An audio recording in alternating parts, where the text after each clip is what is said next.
What if I told you that some of the most common design advice for tiny studio apartments is completely wrong? For years, people have been following these so-called rules, thinking they're making the space better.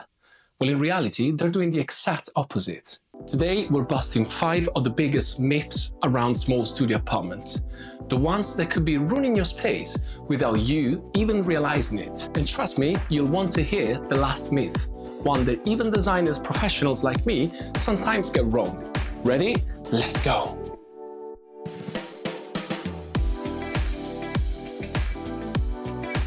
Hi there, I'm Lorenzo, an Italian architect based in London, and I'm specializing in transforming small apartments into smart, adaptive homes. Right, that's it. You can go. On this channel, we break down how to make small apartments beautiful and functional without falling from bad design advice. Now, let's get into it.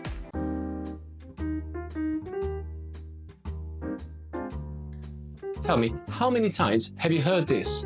If you've got a tiny apartment, you need to paint it white to make it feel larger. Does that sound familiar? But here's the thing, dark colors don't automatically shrink the space. In fact, when used wisely, dark colors can make the room feel cozier, more luxurious, and sometimes even wider. The key is contrast and lighting. Dark walls works best when paired with light-colored furniture, reflective surfaces, and strategic lighting. This design combination creates depth, making the walls feel like they're receding, actually making the space more expansive. On the other hand, a pure white room with bad lighting is just going to feel cold, lifeless, and impersonal. So, should you fear dark walls? Absolutely not, if you use them the right way.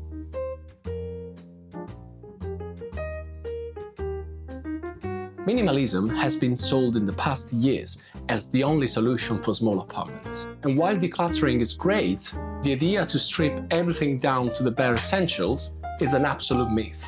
In reality, a small space needs character, texture, and layers to feel like home. If everything is too minimal, it can actually feel lifeless and uninviting. What works better is curated maximalism. Let me explain. Having intentional decor, smart storage, and furniture that serves multiple functions. Remember, small spaces should feel personal, not just empty. So if you love books, art, or a bit of controlled chaos, just embrace it. Minimalism is not your only option. Alright, let's move to the next myth.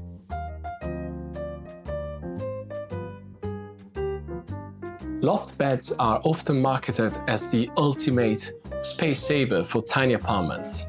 But in many cases, in my experience, they make things worse. Here's why. Unless you have very high ceilings, loft beds can feel claustrophobic. They're awkward to access and they have limited usable space underneath. And let's be honest, climbing up and down the ladder every night is not that ideal, is it? Instead, you could consider a Murphy bed, which is a foldable bed leaning against the wall, or maybe a very good sofa bed. This gives you pretty much the same functionality without the awkwardness that comes with a loft bed. So before you go all in on a loft bed, consider these two things. 1, do you have enough ceiling height? And 2, do you want to climb up and down the ladders every night? If your answer is no, there are better alternatives. Check my other videos where I show the design revolving around the Murphy bed. Okay, next.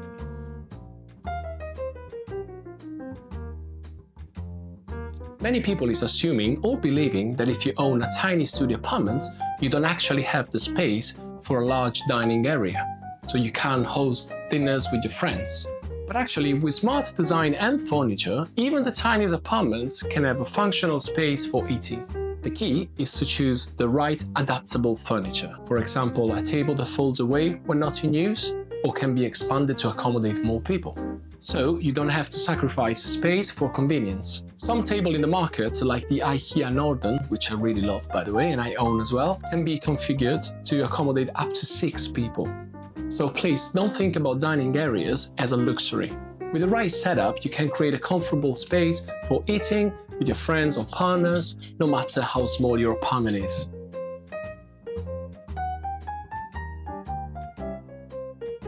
It sounds logical, right? More storage equals better use of space. But here's the catch.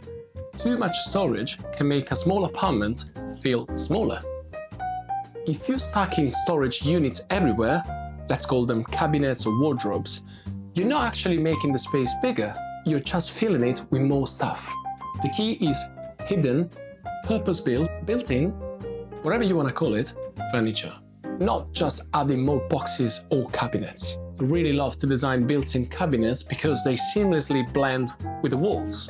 So that, for me, is a better solution than just freestanding cabinets. Let's be frank, sometimes the best way to save space is to own less stuff. Thanks for watching the video, so let me know which of these myths have you believed. Let me know in the comments, I'd love to hear your experiences. If you're also struggling with a small apartment, send me some photos or a description. I've got my email address in the description of the video.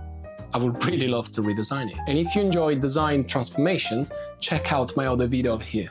If you found this video helpful, don't forget to hit like, subscribe, and turn on the notification bell so you won't miss the next videos. So you know, I actually post every Sunday evening. So stay tuned for the next one, okay? I'll see you soon. Ciao.